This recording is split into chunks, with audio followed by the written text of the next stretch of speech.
Hello, I'm Cliff Smith and welcome to lesson 3 in my series of lessons on the minor part of the CAGED system. So today we're going to look at the minor pentatonic scale and how it fits into the CAGED system. So there's a worksheet for this lesson. I suggest you download that. It's free. There's a link in the description and it has everything laid out nice and clearly for you, all on one page. I'm going to assume that you've already learned the minor chords in all 5 CAGED positions from lesson 1 and the natural minor scale in all 5 positions from lesson 2. If you haven't, there's links to those lessons in the description, and all of those shapes are also on the worksheet for this lesson anyway. So the D natural minor scale contains all the notes from the key of D minor. D, E, F, G, A, B flat, C. The D pentatonic minor scale uses 5 of these notes, omitting notes 2 and 6. So we have D, F, G, A, C. Let's learn the D pentatonic minor scale in all 5 CAGED positions. Starting with the C shape, if I play the D pentatonic minor scale from D to D, I get this 1 octave scale.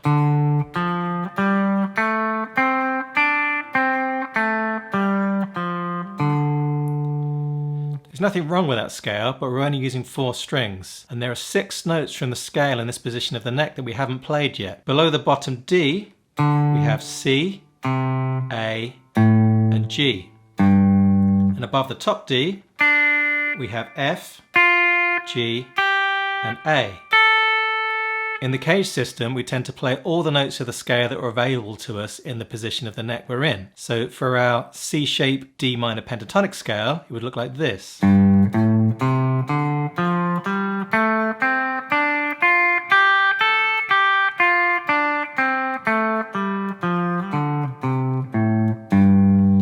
you can hear that scale sounds unresolved or unfinished. So if we play the D root notes,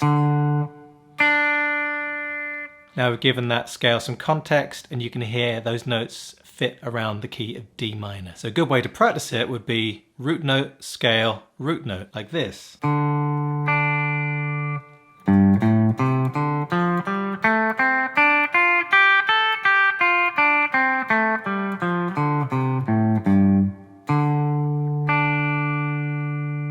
let's learn the A shape. D to D would give us a 1 octave D pentatonic minor scale.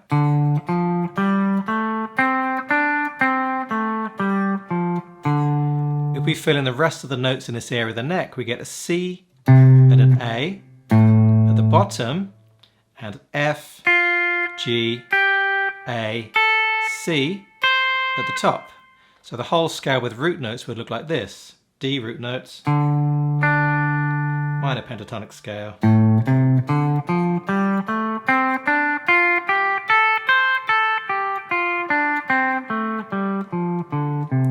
Root notes again. Next we have the G shape. Here we could play a 2 octave D minor pentatonic scale from E string to E string, like this.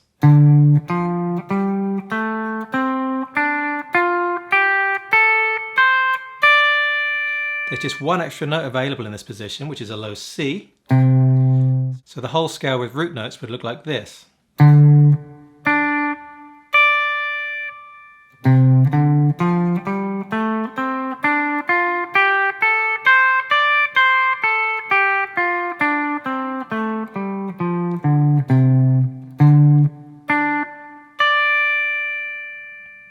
Then we have the E shape. Here we could also play a 2 octave D minor pentatonic scale from E string to E string. There's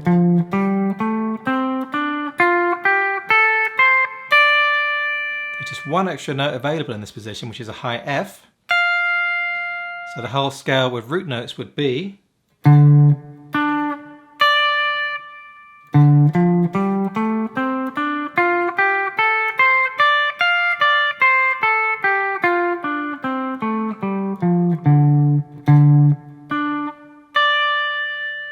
finally, we have the D shape. If we play from D to D, we get a 1 octave D pentatonic minor scale starting on the D string. As you can see, there are 3 strings we didn't play in this position. If we go below the bottom D, we can find C, A, G, and F. And if we go above the top D, we have an F and a G. So the whole scale with root notes would be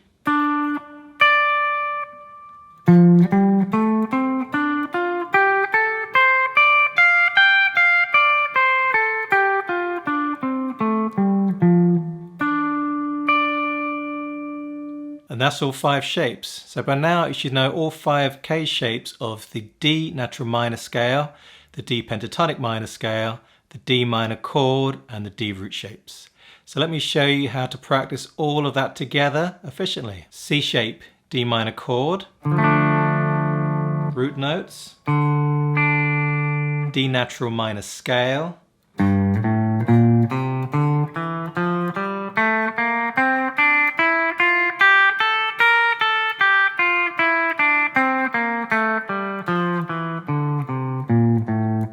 root notes, D pentatonic minor scale,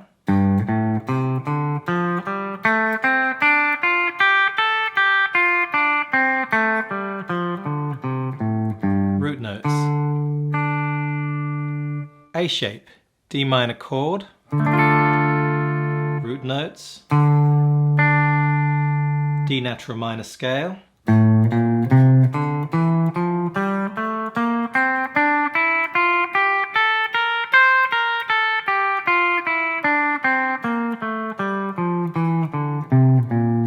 root notes,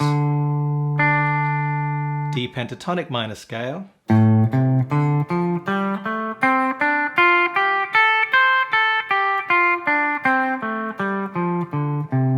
root notes, G shape, D minor chord, root notes, D natural minor scale,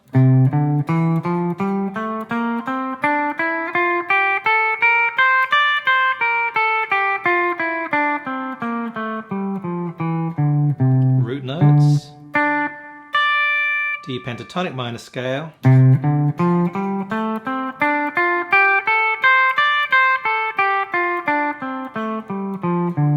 root notes,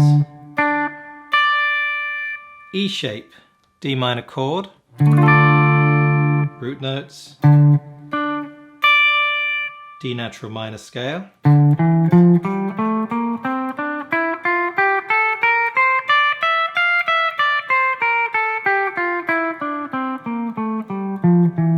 root notes, D pentatonic minor scale,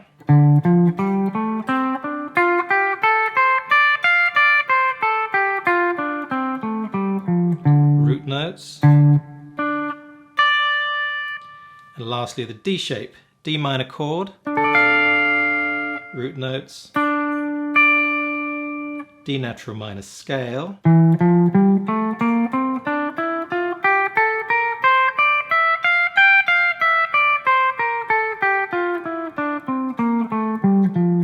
root notes, D pentatonic minor scale.